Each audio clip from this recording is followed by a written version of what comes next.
अस्सलाम वालेकुम, नमस्कार, सत श्री अकाल एंड गुड इवनिंग। मैं हूं आरज़ू काज़मी और आप देख रहे हैं पॉइंट ऑफ व्यू। हमें जी ज्वाइन किया है वैभव सिंह ने, बहुत शुक्रिया। क्या जा पाए Vaibhav, thank you so much. Thank you Arzoo ji, thank you. Thank you. और आज हम वही बात करेंगे, सबसे पहले तो कश्मीर की, और फिर जाहिर है कि आप सबके फेवरेट इमरान खान की बात भी होगी। लेकिन सबसे पहले कश्मीर में जो कुछ हुआ, आपको लग नहीं रहा कि जब से 370 हटी है उसके बाद से इस तरह के हादसे या इस तरह के इंसिडेंट्स कम हुए हैं? लेकिन बहरहाल हो रहे हैं। इसके बाद आगे आपकी तरफ से, अभी गवर्नमेंट की तरफ से कुछ नहीं कहा गया, लेकिन फिर भी मीडिया पे काफी रिएक्शन है, सोशल मीडिया पर भी और जो आपके टीवी चैनल हैं उस पर भी। आपके ख्याल से क्या गवर्नमेंट से, पाकिस्तान की गवर्नमेंट से बात की जाएगी, या कुछ हम लोग मतलब तैयारी कर लें सर्जिकल स्ट्राइक वगैरह की? देखिए, सर्जिकल स्ट्राइक करते हैं या नहीं करते हैं, क्या करते हैं, ये तो सरकार के ऊपर है। वो हुकूमत डिसाइड करेगी कि इसको रिस्पॉन्ड कैसे करना है। सबसे बड़ी चीज़ ये है कि आपने जो बात कही कि ये 370 और 35 ये हटने के बाद इस तरह के इंसिडेंट्स कम हो गए थे। हाँ, ये बात सही है, कम हो गए थे। उसका रीज़न ये था कि जनरल बाजवा की जो है, जो इंडियन गवर्नमेंट है उसके साथ डील हुई थी, जिसमें जनरल बाजवा ने कहा था कि कश्मीर कश्मीर करते-करते हमारा दिवालिया निकलने की नौबत आ गई है। तो अब हमें कश्मीर नहीं चाहिए, आप हमको माफ़ करो, हम वहाँ पे कुछ नहीं करेंगे, आप हमको बस चैन से जीने दो। और हिंदुस्तान की गवर्नमेंट जो है वो तैयार नहीं थी। फिर यूनाइटेड स्टेट्स को रोप इन किया गया। एंटनी ब्लिंकन को जाकर के बोला उन्होंने कि भई देखें, आपको अगर अफ़गानिस्तान से अगर सेफ एग्ज़िट चाहिए, तो सबसे पहले आप जो हमारा इंडिया के साथ बॉर्डर है, पहले आप उसको ठंडा करें, बिकॉज़ इंडियन आर्मी ने आग लगा रखी थी बॉर्डर के ऊपर। और इस गवर्नमेंट ने ये बिल्कुल कहा था कि हम इनको तब मतलब बिल्कुल छोड़ेंगे नहीं, और बिल्कुल छोड़ने के मूड में नहीं थी इंडियन गवर्नमेंट। और चाहे इकोनॉमिकली हो, चाहे वो डिफेंस के पर्सपेक्टिव से हो, चाहे बाकी ऑपरेशंस के थ्रू हो।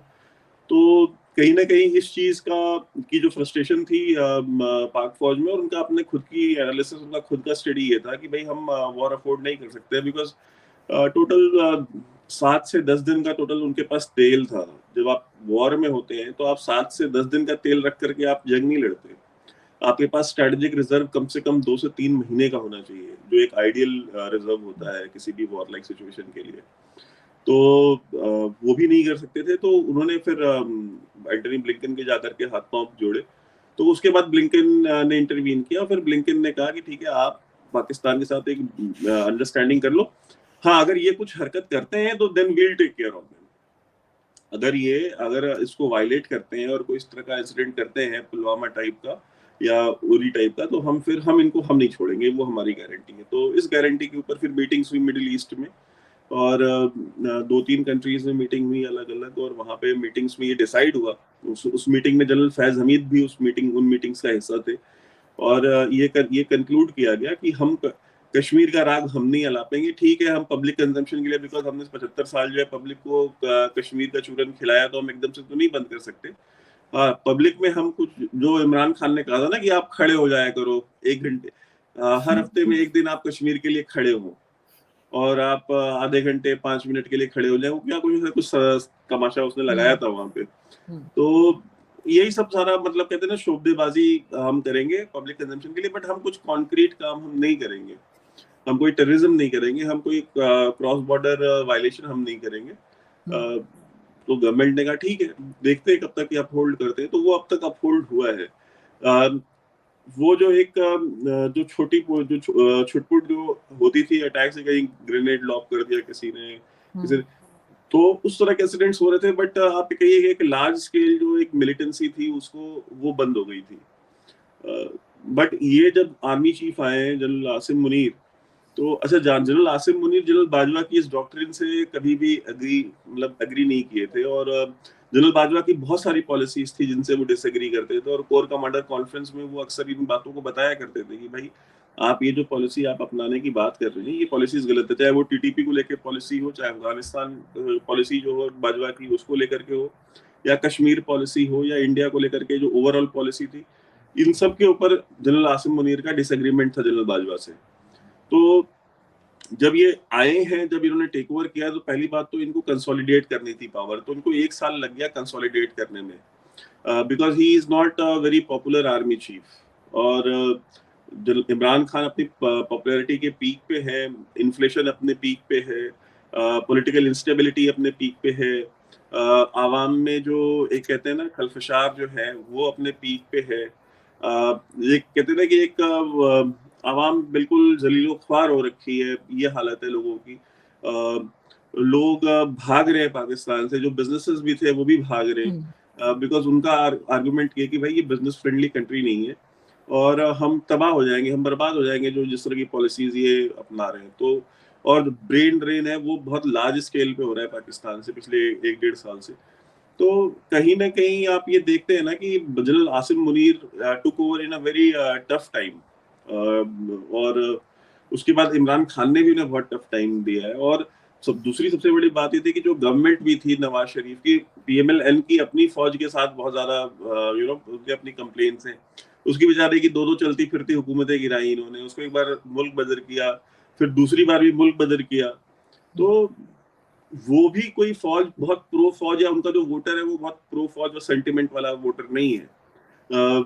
अभी मैं आप और डॉक्टर साहब जो थे कपिल शर्मा शो वाले, वो हम उस डिबेट में थे तो वो क्या कह रहे थे बार बार, यही कह रहे थे ना कि नहीं वो हमारी फौज है। ये तो ये जो जिंगोइज्म है बेसिकली, ये जो पाकिस्तानी पंजाबी जिंगोइज्म का जो चूरन है वो बेचते कि हमारी फौज, बट अंदर से वो फौज से जितनी नफरत नून लीग वाले करते हैं उतनी पीटीआई वाले भी नहीं करते होंगे, बिकॉज पीटीआई वाले तो एक्चुअली फौज के बंदे हैं। पीटीआई वाले तो टिपिकल फौज के बंदे थे, प्रो फौजी सेंटिमेंट वाले लोग थे। नून लीग ये तो शुरू से एंटी फौज रहे हैं, बिकॉज मतलब फर्स्ट डे से इनको फौज ने परेशान किया है, इनके लीडर को मारा है, इनके लीडर्स को गोलियां मारी है।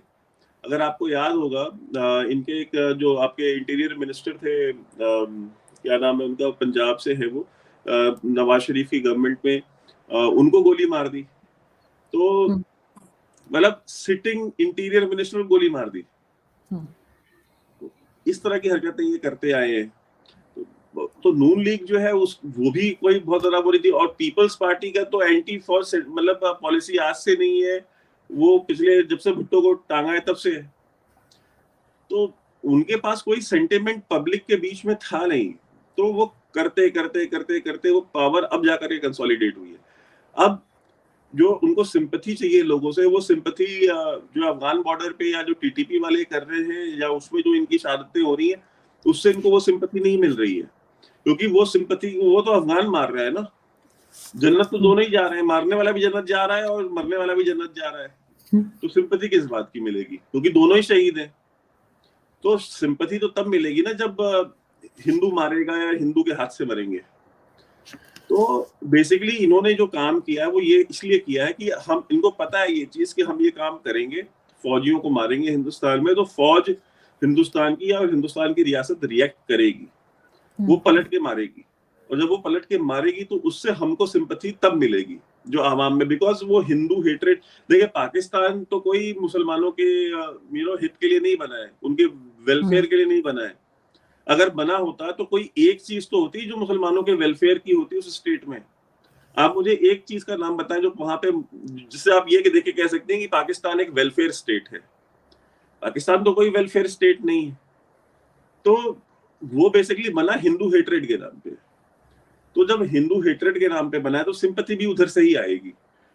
तो ये चाहते हैं कि इंडिया से रिएक्शन आए, और वो उनको रिएक्शन मिलेगा, क्योंकि देखिए ये ऐसी चीज है, मैं आपको बताता हूँ। देखिए आप, बहुत सारे लोग ये कह रहे हैं कि अगर आप ये करेंगे तो आप बेसिकली पाकिस्तान आर्मी की जो टेक्स्ट बुक है उसके हिसाब से आप काम करेंगे जो वो चाहते हैं। तो हम कहते हैं कि वो जो चाहते हैं उनकी वो ख्वाहिश हम पूरी इसलिए करेंगे क्योंकि जब फौजी मरता है ना, जब फौजी जो वीर गति को प्राप्त होता है, तो फिर आपको उस पूरी फौज का सेंटिमेंट भी देखना होता है। उसके फेलो ऑफिसर्स हैं, जवान है जिनको उसने कमांड किया है, दे वांट रिवेंज। फौज एक बहुत हार्डकोर एंटिटी होती है, वो डिप्लोमेसी और ये सिंपैथी और इन पचड़ों में नहीं पड़ती। उनको, उनका काम है मरना या मारना। अब अगर उनके बंदे मरे, वीर गति को प्राप्त हुए, तो अगर उनके 3 गए हैं तो जब तक वो 13 को नहीं सुला देंगे तब तक वो नहीं मानेंगे। गवर्नमेंट को ये बात पता है। तो बहुत सारी चीजें होती हैं जो गवर्नमेंट के भी हाथ में नहीं होती है। मोदी जी या कोई भी ये नहीं कह सकता कि यार चलो ठीक है तुम्हारे 3 बंदे मर गए, हम इसको रिएक्ट नहीं करते हैं, अगर हम करेंगे तो कहीं पाकिस्तान आर्मी को तो सिंपैथी मिल जाएगी। यार मिलती है, मिल जाए, वो पाकिस्तान आर्मी जाने और वहां की आवाम जाने, हमको उससे क्या लेना देना है। We want our revenge, we want to give them a lesson कि अगर तुम हमारे 3 ऑफिसर्स या 4 ऑफिसर्स मारोगे तो हम तुम्हारे 30 से 40 मारेंगे। This is a language that फौज understands, this is a language that फौज uses to converse। ये चीज हमको अपने दिमाग में डालनी पड़ेगी। आप शायद एहसन इकबाल साहब की बात कर रहे थे जो आप इंटीरियर मिनिस्टर का, ठीक, लेकिन बात फिर वही आ जाती है कि आप लोग तो फिर एक तरह से मदद कर देंगे पाकिस्तान की एजेंसीज और आर्मी की। उनकी मदद हो ना हो वो हमारा इशू नहीं है।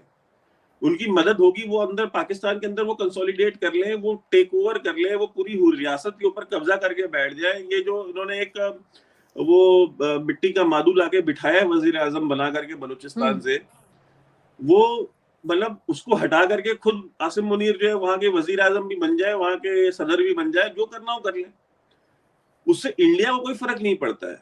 वो मसला आवाम, पाकिस्तानी आवाम, फौज और वहां के सियासतदानों का है। आप एक बार इस्लामाबाद के बजाय आप इस्लामाबाद से बाहर किसी तीसरे मुल्क में बैठ करके ये देखिए, अगर वो कब्जा कर लेते हैं तो उससे, अगर आप मान लीजिए एक अफगान है या आप एक इंडियन है या आप एक ब्रिटिश है या आप एक अमेरिकन है, आपको क्या फर्क पड़ता है वहां कौन रूल कर रहा है? मैं कहता हूँ नवाज शरीफ की गवर्नमेंट आ जाएगी तो क्या फर्क पड़ेगा, और इमरान खान की गवर्नमेंट आ जाएगी तो क्या फर्क पड़ेगा? इंडियन को कोई फर्क नहीं पड़ता है। तो अगर वो पावर कंसोलिडेट करके वो पॉपुलैरिटी गेन कर लेते हैं, कर लें, मेरी बला से क्या फर्क पड़ेगा उससे?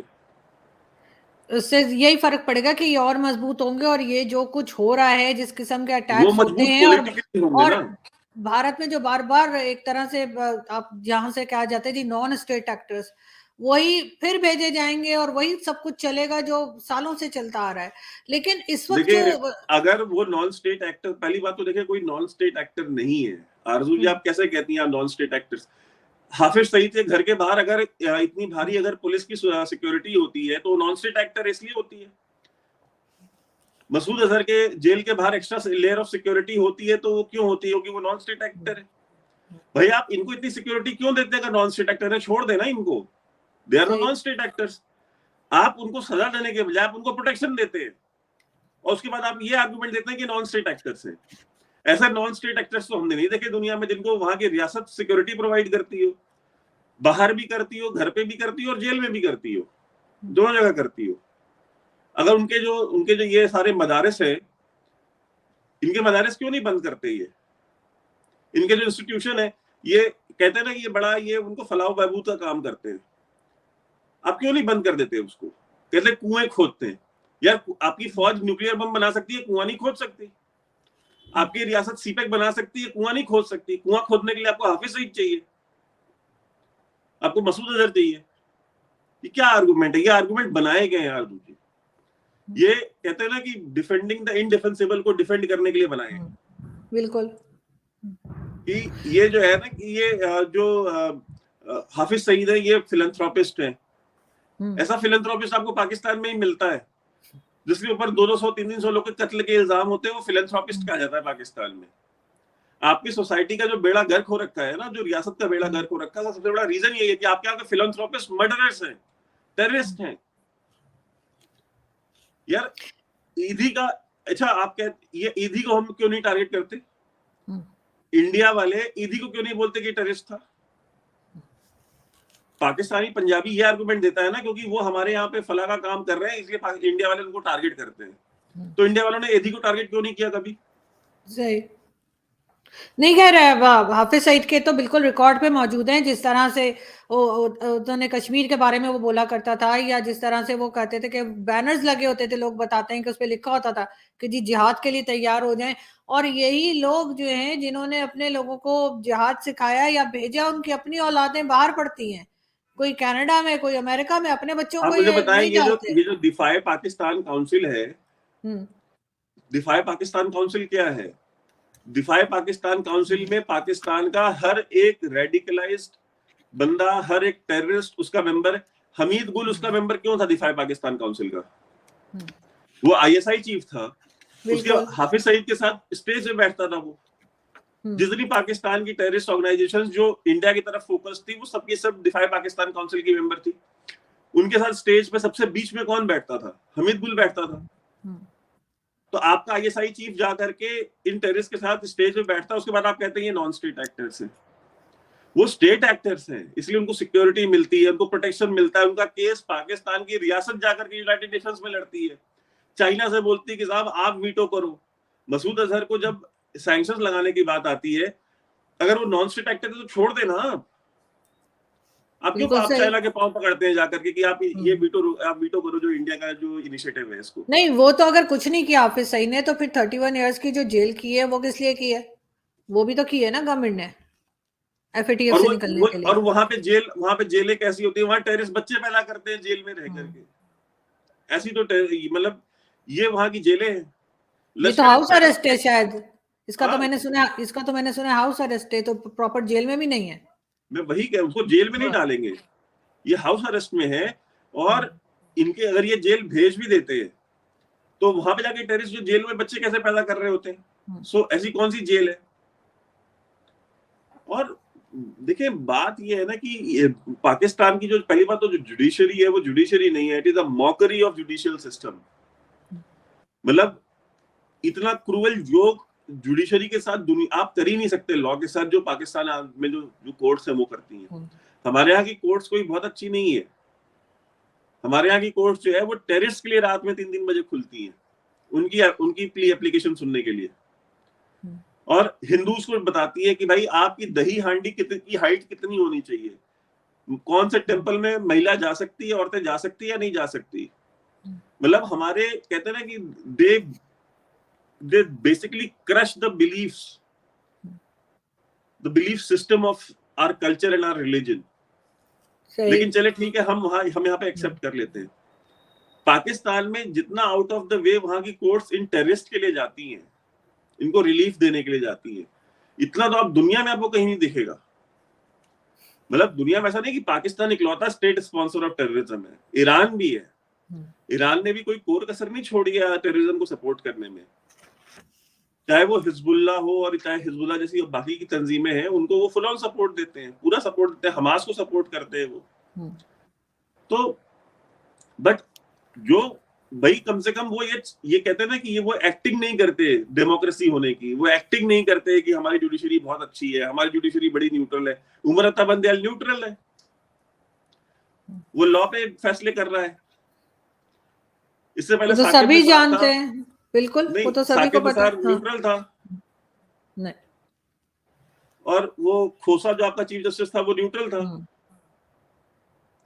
मतलब ये चूरन किसको बेच रहे हैं? और ये सारे के सारे जजेस आप देख लें कि अमेरिकन राइटर्स ने किताबें लिखी हैं, उन्होंने डिप्लोमेट्स ने किताबें लिखी हैं, उसमें आईएसआई चीफ उस समय का वो वहां उस समय के सीआईए चीफ ने अपनी किताब में लिखा कि भाई मुझे बैठ करके कोर्ट रूम में, जहाँ पे रेमंड डेविस की हियरिंग चल रही थी, वहां कोर्ट में जाकर के आईएसआई चीफ बैठा हुआ था और मुझको वहां से मैसेज कर रहा था कि प्रोसीडिंग चल रही है और थोड़ी देर में ये रिलीज हो जाएगा, यहाँ से एक्विट हो जाएगा, and then we will hand him over to the US embassy. और थोड़ी देर बाद उसको वो फैसला आया, फैसले में उसको रिलीज कर दिया गया। अगर उसने पाकिस्तानी मारे थे तो ये आपने उसको पकड़ा क्यों नहीं, उसको सजा क्यों नहीं दी? सजा दी होती ना, अमेरिकन था तो क्या हुआ, कोई डिप्लोमेट तो नहीं था, उसके ऊपर कोई वियना कन्वेंशन नहीं लागू होता। लेकिन आईएसआई चीफ बैठ करके कोर्ट रूम में उसने फैसला दिलवाया उसके फेवर में, उसको रिलीज कराया, फिर वो उसको अमेरिकन को दिया गया, फिर वो अमेरिकन उसको लेके गए। तो वहां की तो जो जुडिशरी है वो वहां के लोगों के बारे में दुनिया ने किताबें लिखी है। तो ये सारे टेररिस्ट को आप इस तरह से ट्रीट करते हैं किड ग्लव्स के साथ, तो जाहिर सी बात है अगर आप उनको कंट्रोल में नहीं करेंगे तो फिर उसको कोई और कंट्रोल में करेगा, और वो हिंदुस्तान कर सकता है। हिंदुस्तान पर कैपेबिलिटी है, हिंदुस्तान ने प्रूफ किया है ये चीज कि भाई हमारे पास कैपेबिलिटी है, हम करेंगे ठीक इनको। हाँ, आप बाद में आप गाने वाले आईएसपीआर वाले बड़े अच्छे बनाते हैं, तो 2-4 गाने बना देंगे कि इंडिया जो है वो झूठ बोल रहा है, यहाँ पे तो सिर्फ कौवे मरे थे, यहाँ पे तो सिर्फ 4 दरख्त गिरे थे। तो जो 4 दरख्त गिरे थे वो ले जाके दिखाया होता ना उन डिप्लोमेट्स को, जिनको लेके गए थे वो जर्नलिस्ट को बालाकोट, वो दरख्त तो नहीं दिखाए इन्होंने। लेकिन आप लोग आपने इंडिया की ईरान की बात की। ईरान को आपने कहा कि ईरान भी सपोर्ट करता रहा है टेररिज्म को, लेकिन हमने ये भी सुना है कि भारत की तरफ से कोशिश करता रहा है। हाँ, और तो फिर भारत की तरफ से ये कोशिश क्यों की जा रही है कि ईरान पे से सैंक्शंस हटा दी जाएँ? ये भी तो सपोर्ट किया जा रहा है आपकी तरफ से ईरान को। नहीं, नहीं, ईरान के ऊपर हम ये नहीं कह रहे कि ईरान के ऊपर से आप सारे सैंक्शंस हटा दीजिए। इंडिया कौन होता है ये बोलने वाला कि आप किसी कंट्री के ऊपर सारे सैंक्शन हटा दीजिए, या इंडिया के कहने हुँ, से तो नहीं हटने वाले। इंडिया ये कहता है कि भाई आप हमको एग्जम्पशन दीजिए, बिकॉज़ वो हमारा बहुत मेजर ऑयल सप्लायर है। हमारा हुँ, हमारा बहुत सारा ऑयल जो है वो ईरान से आता है। हमारी बहुत सारी ऑयल रिफाइनरीज ऐसी हैं जो कि हुँ, ईरानियन ऑयल ही प्रोसेस कर सकती हैं, क्योंकि वो बाकी मिडिल ईस्टर्न ऑयल या अमेरिकन ऑयल वो नहीं प्रोसेस कर सकती उतनी एफिशिएंटली जितना वो ईरानियन ऑयल प्रोसेस कर सकती हैं, बिकॉज हमारा बहुत पुराना सप्लायर है हुँ, वो शाह ईरान के टाइम से हमारा सप्लायर है। तो सही। तो हम उसमें एग्जम्पशन चाहते हैं। अब अमेरिका ने रशिया के ऊपर सैंक्शंस लगाए तो इंडिया ने ये थोड़ी बोला कि आप वो सैंक्शंस जो है आप वो मत लगाइए। हुँ, इंडिया ये कहता है भाई आप हमको एग्जम्पशन दीजिए, हमारा बहुत सारा हमारा डिफेंस का उनके साथ हमारा एंगेजमेंट है, हमारा उनके साथ ट्रेड है, हमारे साथ हमारे उनके बायलैटरल टाइज बहुत पुराने हैं, 70-75 साल पुराने हमारे उनके बायलैटरल टाइज हैं। तो हम नहीं अफोर्ड कर सकते आपकी ये सैंक्शंस। भाई हमारे यहाँ हमारा जो प्राइमरी फोकस है वो हमारी आवाम है ना, हमारी आवाम को सस्ता हुँ, तेल मिले, हमारी आवाम को सस्ता गेहूं मिले, उनको खाना मिले। भाई हम तो हमारा हमारा प्राइमरी फोकस वो है। आप सैंक्शंस लगा दो कि भाई आप तो कर ही नहीं सकते इनके साथ ट्रेड, तो हम अपनी आवाम को भूखा मारते हैं। हम यहाँ पे अपने अपने देश में 500 रुपए का डीजल बेचेंगे क्या? हम तो अपने यहाँ 500 का नहीं बेचेंगे। बिल्कुल। तो या तो आप हुँ, ये हमको एग्जम्पशन दीजिए, हम डिफाई करेंगे, दो में से एक चीज सही। होगी, या हम फिर वही है कि फिर हम कोई दूसरा रूट अपनाएंगे। जैसे आप देख लीजिए कि इस पूरे दौरान में हमने जो है रशिया से तेल खरीदना नहीं बंद किया। हम रशिया से जो तेल खरीदते रहे, हमने रशिया से ऑयल परचेज बढ़ाई है सैंक्शन के दौरान। रशिया जो है इंडिया का second largest exporter of oil बन गया। बिल्कुल, वो तो ख़ैर हमने देखा ही है कि जो आपकी फ़ॉरेन पॉलिसी है काफ़ी इंडिपेंडेंट है। लेकिन वैभव आप कैसे देख रहे हैं जो नई एस्टेब्लिशमेंट आई है पाकिस्तान में? यही जनरल आसिम मुनीर वाली, हाफ़िज़ साहब वाली। क्या कोई कुछ चेंज नज़र आ रहा है, कुछ पॉज़िटिव नज़र आ रहा है या ये लग रहा है बहुत से लोग ये भी कह रहे हैं कि ये शायद ज़ियाउल हक साबित हों? या शायद लोग ये भी कह रहे हैं कि जब ये काम करना शुरू करेंगे तो शायद जो जनरल बाजवा हैं वो जियाउल हक फ़रिश्ते तो लगने लगेंगे। नहीं, नहीं, ज़ियाउल हक तो खैर नहीं बन पाएँगे, बिकॉज़ ये तो सेंट स्टीफेंस में नहीं पढ़े, ना ही ये व्हिस्की पीते हैं। तो अब ज़ियाउल हक कैसे बनेंगे? ना हिंदी बॉलीवुड की फ़िल्में देखते हैं। ज़ियाउल हक साहब तो व्हिस्की के, बॉलीवुड फ़िल्मों के और गोल्फ के, इन 3 चीज़ों के शौकीन थे। तो ये तो इनको तो ये तीनों शौक नहीं है, तो ज़ियाउल हक तो नहीं बन पाएँगे। हाँ, ये बात मैं ये मानता हूँ कि जनरल बाजवा जो थे, general Bajwa was in comparison to Asim Munir, general Bajwa was a very pragmatic person. उनको एक बालाकोट और उरी के बाद उनको समझ आ गई थी कि हुँ, मतलब द वे फॉरवर्ड इज़ कि हम कश्मीर का हालात जो हम लगाते हैं, ये बंद कर दें। He was a quick learner. उनको 2 ही रिस्पॉन्स में समझ में आ गई थी, इनकी ख़ारिश नहीं जा रही अभी। अभी इनको क्या है कि इनको भी वो चाहिए। ये जिस तरह से बिहेव कर रहे हैं और जिस तरह की एक्टिविटीज़ कर रहे हैं, और ये बेसिकली ये प्री बाजवा एरा में लेके जाना चाह रहे हैं। प्री बाजवा भी नहीं कहूँगा, प्री रहील शरीफ एरा जो था। हुँ, because Raheel Sharif was also a very average officer. He was not a very bright officer. तो ये उस रहील शरीफ के जो पहले वाला पीरियड था उधर लेके जाने की कोशिश कर रहे हैं, लेकिन इनको एक बात ये समझ में नहीं आ रही कि ये अफोर्ड नहीं कर सकते। America is not in Afghanistan. America Afghanistan में नहीं है, उसको आपकी ज़रूरत नहीं है। अ, अमेरिका आप अमेरिका के ऊपर बैंक करते थे कि भाई एक लिमिट से आगे अमेरिका हमको पुश नहीं कर सकता। अब अमेरिका आपको एक लिमिट से ज़्यादा पुश कर सकता है। तो ये अपना ज़्यादा नुकसान करेंगे जिस रास्ते पे चल रहे हैं, और this is a much radicalized establishment right now. हुँ, बहुत कंजर्वेटिव रेडिकलाइज्ड एस्टेब्लिशमेंट है। और जहाँ पे अब आप देखिए इन्होंने धीरे-धीरे करके कैसे पूरा कंसोलिडेट किया, बिकॉज़ इंटेलिजेंस ऑफिसर है ना प्राइमरीली। हुँ, तो बेसिकली ये चुपचाप कैमरे के पीछे बैठ करके देखिए बिज़नेस कम्युनिटी के साथ हर महीने ये मीटिंग कर रहे हैं। पॉलिटिशियंस को जिसको जिसको खुड्डे लाइन लगाना था लगा दिया है सबको। आप देख लें तो जितना भी इस तरह के आपके सिविल सोसाइटी जो थी, सिविल सोसाइटी को बिल्कुल साइडलाइन किया हुआ है इन्होंने, उसको प्रोमिनेंस में नहीं आने दे रहे। मीडिया बिल्कुल कंट्रोल कर लिया है, मतलब बाजवा के टाइम में जितना कंट्रोल नहीं था या इमरान खान के टाइम में जितना कंट्रोल नहीं था, उससे कहीं ज़्यादा कंट्रोल मीडिया के ऊपर आज की डेट में है। आप इमेजिन कीजिए, इमरान खान के टाइम पे भी जर्नलिस्ट गिरफ्तार होते थे, जर्नलिस्ट एब्डक्ट होते थे, उनको गायब कर दिया जाता था, लेकिन उस समय भी कम से कम मीडिया पे उसकी डिबेट्स होती थी, उसके ऊपर प्रोग्राम्स होते थे। इमरान रियाज के साथ आप भी डिसएग्री नहीं करती, हम भी नहीं करते, आप उसको जर्नलिस्ट मानती है ना, मैं उसको जर्नलिस्ट मानता हूँ, लेकिन फिर भी इमरान रियाज कहाँ है किसी को पता है? अभी तक नहीं पता, 100 दिन क्या से ज्यादा इमरान हो गए। क्या इमरान रियाज के ऊपर कोई बात कर रहा है मीडिया में? अगर इमरान खान का टाइम होता और कोई जर्नलिस्ट जो है अगर इस तरह से 6 महीने से गायब होता तो पता नहीं चलता, उसके ऊपर डिबेट नहीं हो रही होती, उसके ऊपर प्रोटेस्ट नहीं हो रहे थे, तो इन्होंने सब कुछ ही कंट्रोल कर लिया है। तो बेसिकली इन्होंने एक साल में आसिम मुनीर ने वो सारी हार्डशिप्स क्रॉस करके चुपचाप धीरे धीरे धीरे धीरे करके सारी पावर कंसोलिडेट कर ली। अब वो एक नया सिस्टम, जैसे हर आर्मी चीफ आता है ना, तो वो एक अपना नया सिस्टम लॉन्च करता है कि हमारा उसका जो विजन होता है ना पाकिस्तान का, वो उस तरीके का पाकिस्तान लॉन्च करने के प्रोग्राम में होता है। तो अब हाफिज साहब आए हैं, अब ये अपने तरीके का पाकिस्तान लॉन्च करने की तैयारी में है, तो देख लेते हैं कर पाएंगे या नहीं कर पाएंगे। आज तक तो कोई नहीं कर पाया लॉन्च। जियाउल हक ने किया था, तो जियाउल हक बहुत लंबे समय तक प्रेसिडेंट रहा, तो तब तक उतना लंबा रूल ये अफोर्ड कर सकते हैं या फौज के अंदर एक्सेप्टेबिलिटी मिलेगी इतना लंबा रूल करने की आज की तारीख में? आई डोंट थिंक सो, उतना मिलेगी नहीं। लेकिन ये कुल के सामने आके जो है मार्शल लॉ या इस तरह की डिक्टेटरशिप तो नहीं ला सकेंगे अभी, क्योंकि बहुत वक्त बदल गया है, लोग बदल मार्शल गए। लॉ तब लगता है जब फौज पॉपुलर होती है। मार्शल लॉ तब लगता है जब फौज पॉपुलर होती है, अपनी पॉपुलैरिटी के पीक पे होती है, तब जब वो ये खबर आती है कि खवातीनो हाजरात, ठीक है, रेडियो पाकिस्तान पे, और जब आवाम ढोल और ताशे लेकर के सड़कों पे निकलती है और मिठाइयां बांटती है। मेरे अजीज हमवतनों, ये हाँ, बड़ा खौफनाक है। हाँ, तो ये जो आवाज है ना, ये तब आएगी जब आप बहुत पॉपुलर होंगे। तो उतने पॉपुलर तो फौज तो अपने पॉपुलैरिटी के लोएस्ट पे है अभी, बेचारे जो है तो गाने बनाने पड़ रहे हैं इनको, गाने बना बना करके फौज की पॉपुलैरिटी बढ़ा रहे हैं, फैसल नसीर को डिफेंड कर रहे हैं, आसिम मुनीर को डिफेंड कर रहे हैं। वो आजकल आईएसपीआर ने एक नया गाना मार्केट में छोड़ा हुआ है ना। हाँ बिल्कुल, ठीक है, तो ये सारे के सारे इनका इनका ये बिजनेस है। तो ये पॉपुलैरिटी भी चाह रहे कि सिस्टम किसी तरीके से ट्रैक पे आ जाए। इसलिए आप देखिए ना कि डॉलर 300 के नीचे आया तो सारे एंकर्स लगे बोलने कि आर्मी चीफ ने किया है, आर्मी चीफ ने किया, आर्मी चीफ ने इंटरवीन किया, ठीक है।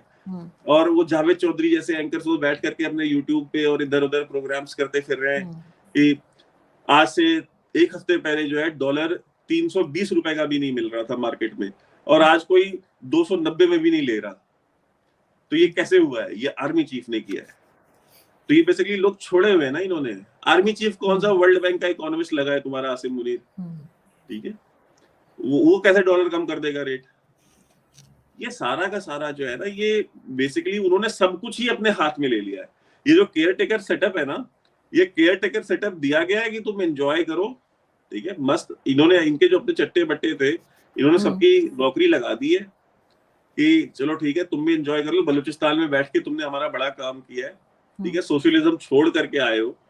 बिकॉज ये Anwarul Haq Kakar was basically a socialist in his youth, ठीक है, वहां से ये सफर करके यहाँ तक पहुंचे हैं फौज की गोद में। तो ऐसे लोगों को फिर आपको देना भी तो होता है ना कुछ, तो इन्होंने दिया है। तो जीएचक्यू से आता है लिख करके कि भाई ये डिसीजन है, यहाँ पे साइन करना है तुमने, वो वहां साइन कर देता है केयरटेकर प्राइम मिनिस्टर।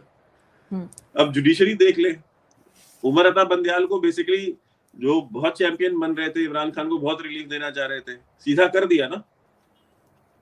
तो जब ये सीधा करने पे आते हैं तो अपने लोगों को सीधा कर लेते हैं, अपने लोगों को मारना हो मार लेंगे, अपने लोगों को ऊपर जुल्म जाती करनी हो कर लेंगे।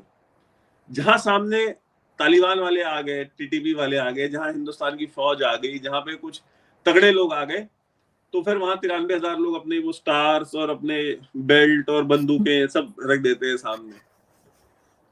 लेकिन ये भी कहा जा रहा है कि एजेंसीज को पता कैसे नहीं लग रहा कि टीटीपी वाले अंदर आ रहे हैं और इतने आगे तक आ गए, उन्होंने तो जबकि लाके फंसाया है उनको, इसलिए कि इस्लामाबाद और लाहौर में बैठे जर्नलिस्ट बता रहे हैं, तो इनको क्यों नहीं पता कि ये रोक पाए उनको, या ये खुद आने दे रहे हैं वैभव और चाह रहे हैं कि सब इधर जमा हो जाएं ताकि अफगानिस्तान जाके इनको ना मारना पड़े, यहाँ पर ही इनको मारेंगे टीटीपी वालों को? क्या इस किस्म का कुछ लग रहा है? देखें, ये बेसिकली मैं आपको एक चीज बताता हूँ, इनको पता है, इन्होंने लाके बसाया ना। जो पहली 10,000 फैमिलीज आकर के फाटा में बसी टीटीपी की, वो कौन लेके आया था? जनरल शायद हमीद लेके आया था ना। वो बिल्कुल। इस समय इमरान महमूद खान की गवर्नमेंट थी वहां केपी में, महमूद खान की गवर्नमेंट उनको अकोमोडेट किया था वहां पे।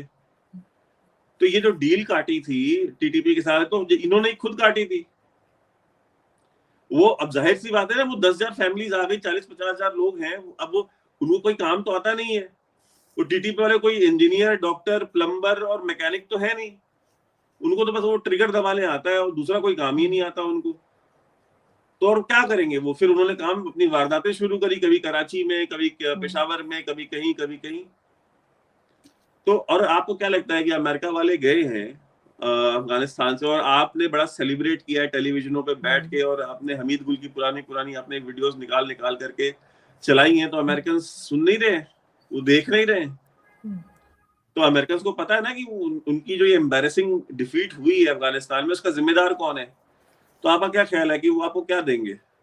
आपको हार देंगे? भाई ये जो आपने लाके बिठाए हैं, इसमें से 10-20 हजार वो हायर कर लेंगे, उनके लिए पैसा कोई मसला नहीं है। अगर वो $1 ट्रिलियन अफगानिस्तान में खर्च कर सकते हैं, तो $2-4 बिलियन में लगा करके आपका भूसा भी भर सकते हैं आपको।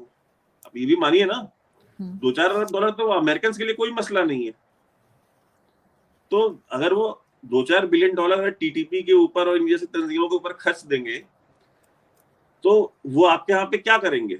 वही करेंगे जो कर रहे हैं। इसी का रिजल्ट है कि पिछले 2 साल में जब से अमेरिका गया है, पाकिस्तान की जितनी सिक्योरिटी फोर्सेस हैं, चाहे वो आर्मी हो, चाहे रेंजर्स हो, चाहे खैबर पख्तूनख्वा की पुलिस हो, उनकी जो कैजुअलिटीज है वो सबसे ज्यादा है पिछले 5-10 साल के। अगर आप रिकॉर्ड निकालें, ईयर वाइज डेटा आप निकालें, 3 गुना 4 गुना बढ़ गई है कैजुअलिटीज। कैसे बढ़ गई है? क्योंकि अटैक्स बढ़ गए। अटैक्स, और अटैक्स अपने आप तो नहीं होते, कहीं किसी को कोई 50,000 रुपए दे रहा होगा तब तो वो जाकर के फटेगा ना कहीं पे। फ्री में तो कोई नहीं फटने आता।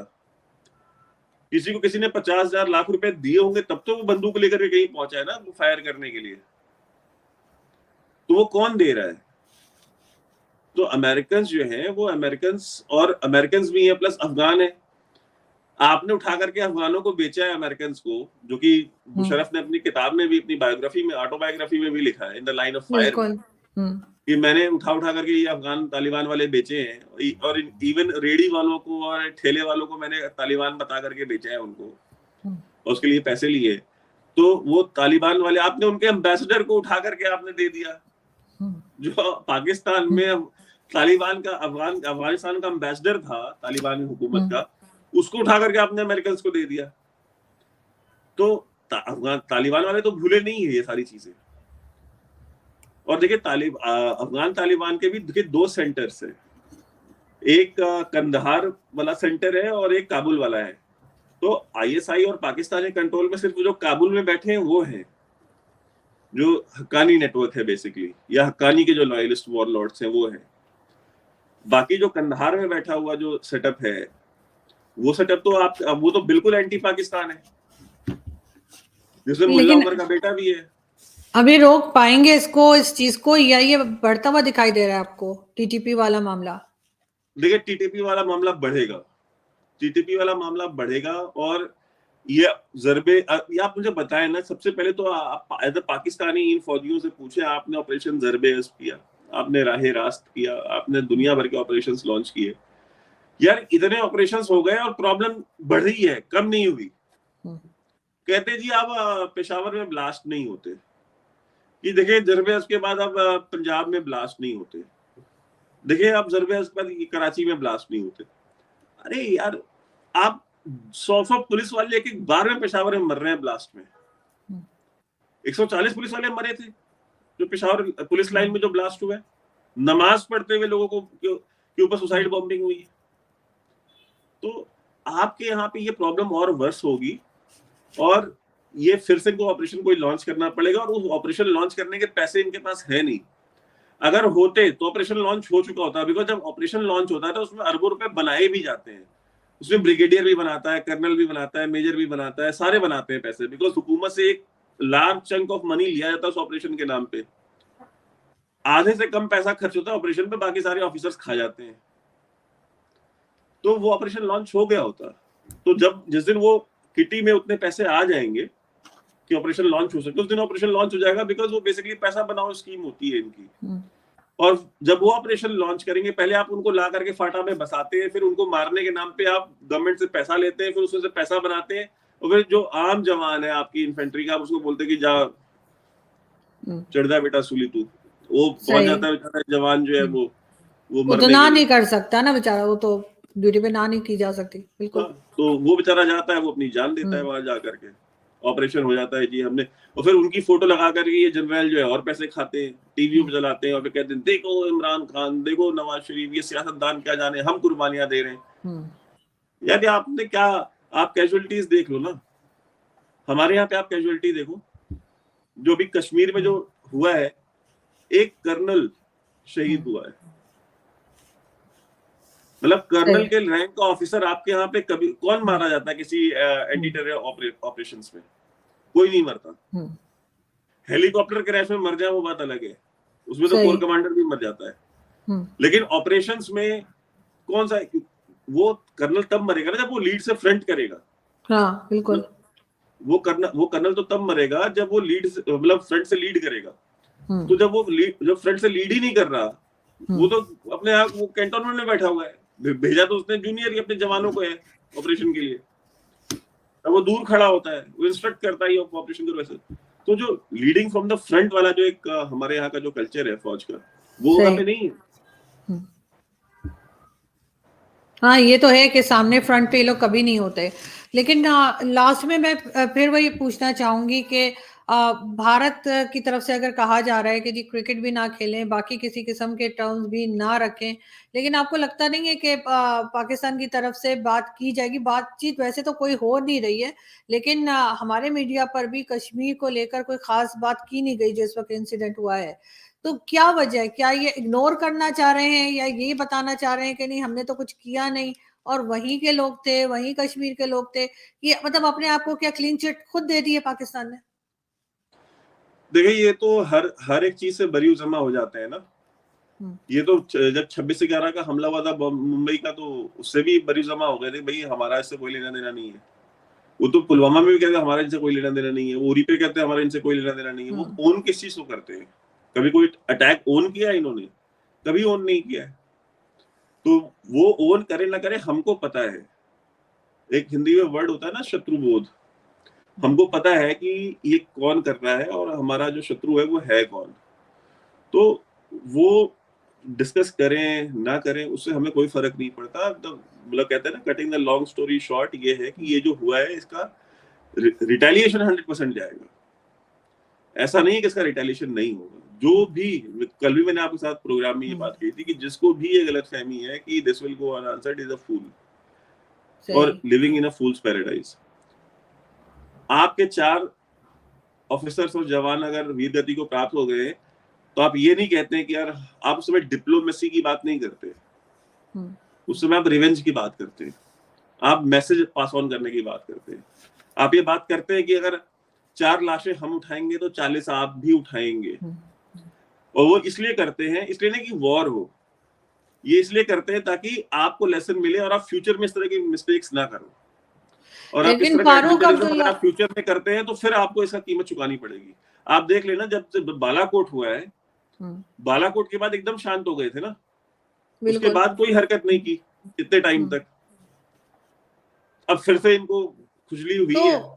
आपके यहाँ तो फारूक अब्दुल्ला जो है कश्मीरी लीडर, वो कह रहे हैं कि जी बातचीत होनी चाहिए और इससे कुछ नहीं होगा लड़ाई झगड़े से। फारूक अब्दुल्ला की सियासत खत्म हो चुकी है और जो जितने कश्मीरी लीडर्स हैं, पॉलिटिकल लीडर्स हैं, इनकी सबकी जो सियासत है वो दफन हो चुकी है।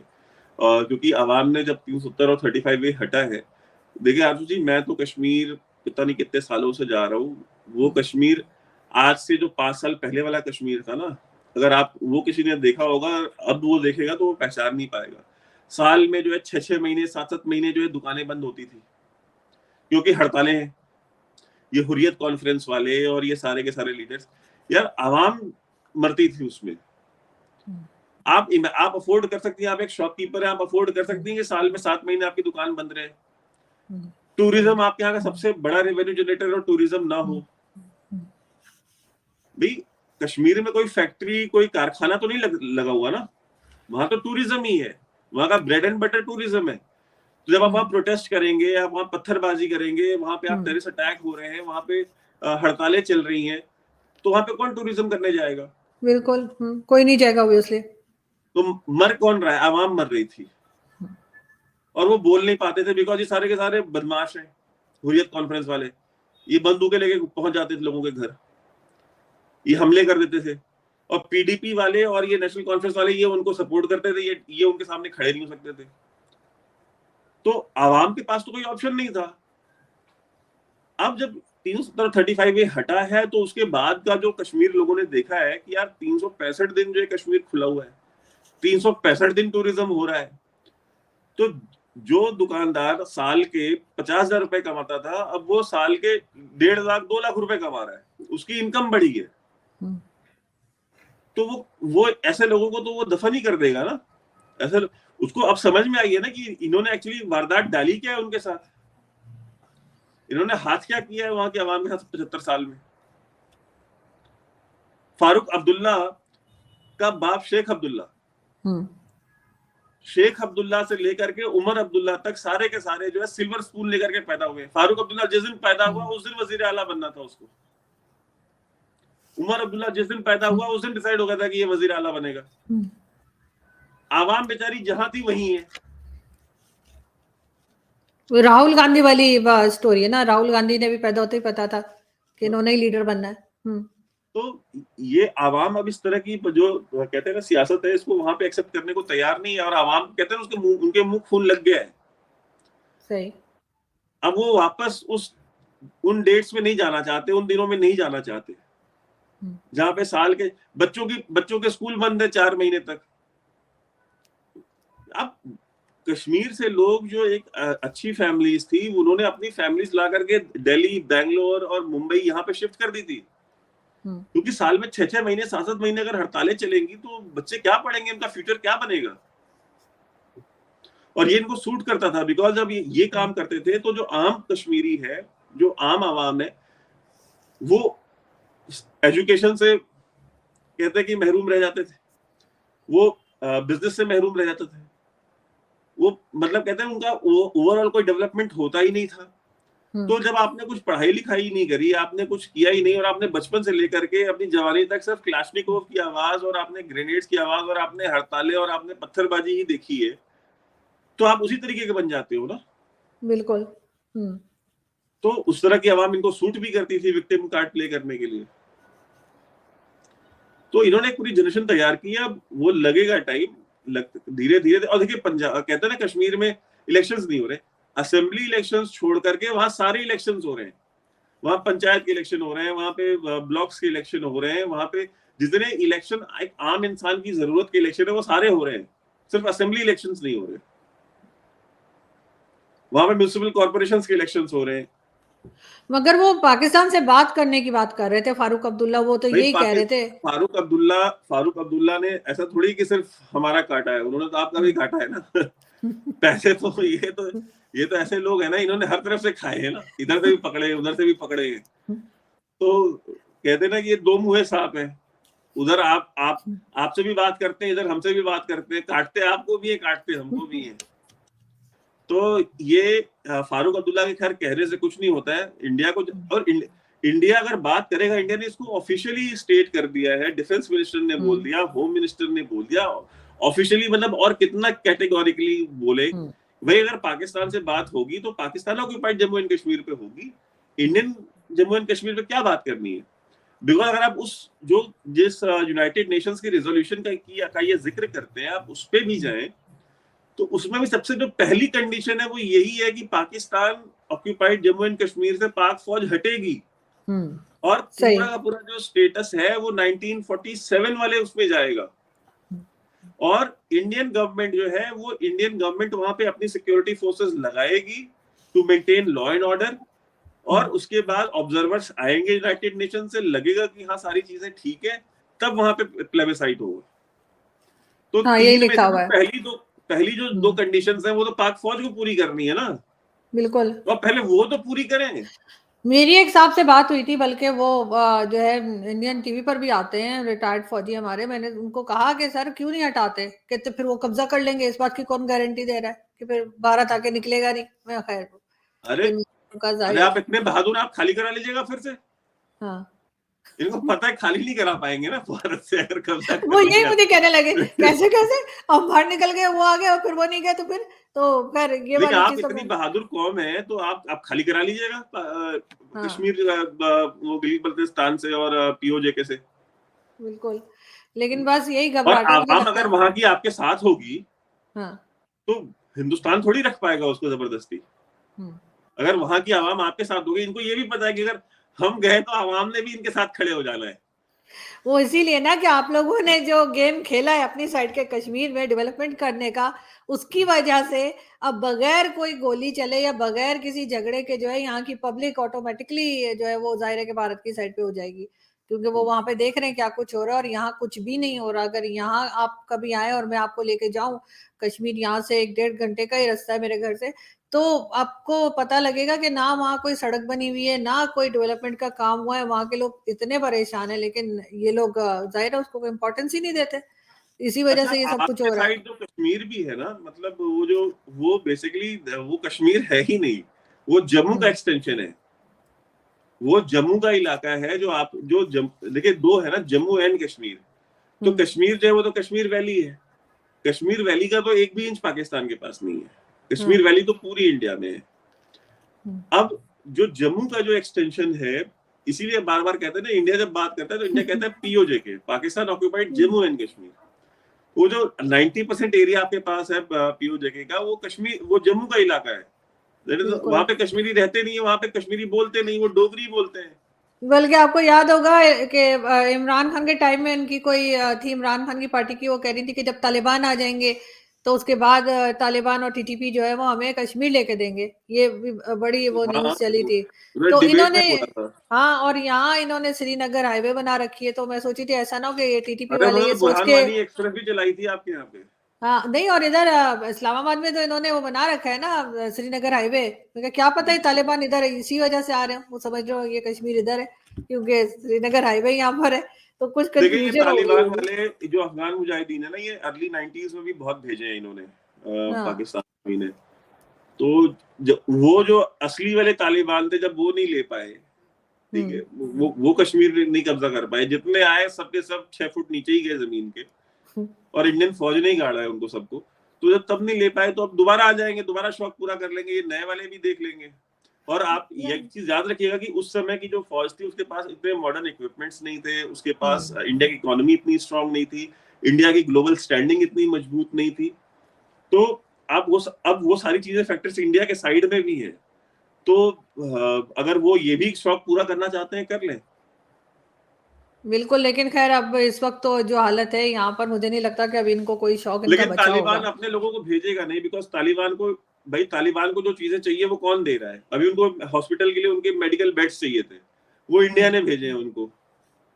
उनको उनको उनको राशन चाहिए था, गेहूं चाहिए थी, ह्यूमैनिटेरियन एड में आटा चाहिए था, वो इंडिया ने भेजा है उनको चाबहार पोर्ट से।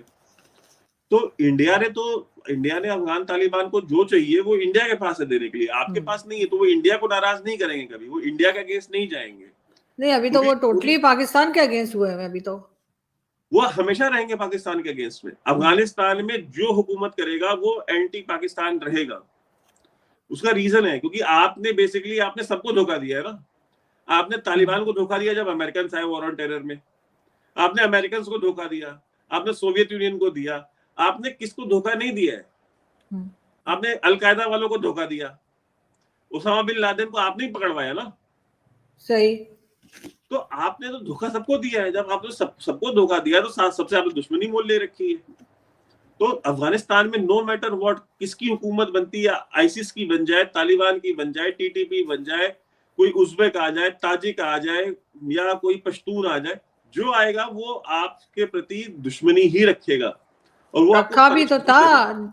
10 साल रखा भी तो था उसामा बिन लादेन को, और फिर जाहिर आप है। या तो न रखते, हम्म। और रखा था तो उसको प्रोटेक्ट करते। आपने उसको रखा जाहिर भी है। 10 साल। पता फिर नहीं तो इतने देख सारे लीजिए टेररिस्ट हमने रखे हैं, पता नहीं उसके टाइम पे हमें क्या हो गया, उस बेचारे को भी बचा लेते। जब इतने टेररिस्ट पहले ही हमारे यहाँ, इमरान खान ने तो कितने 40,000 के कितने बता दिए थे, वो सबके सब मौजूद है, तो वो भी रहता। लेकिन बहरहाल ये हमारी एजेंसी अगर ये कहती है कि हमें पता ही नहीं लगा 10 साल, तो भी इनको जवाब देना चाहिए, और अगर पता था और नहीं बता रहे थे तो भी बात जरूर कहीं ना कहीं गड़बड़ है। लेकिन खैर देखते हैं कि किस तरह से ये चीज आगे बढ़ती है। बहुत शुक्रिया वैभव कि आज आपने ज्वाइन किया। Thank you. Thank you so much. Thank you. Thank you.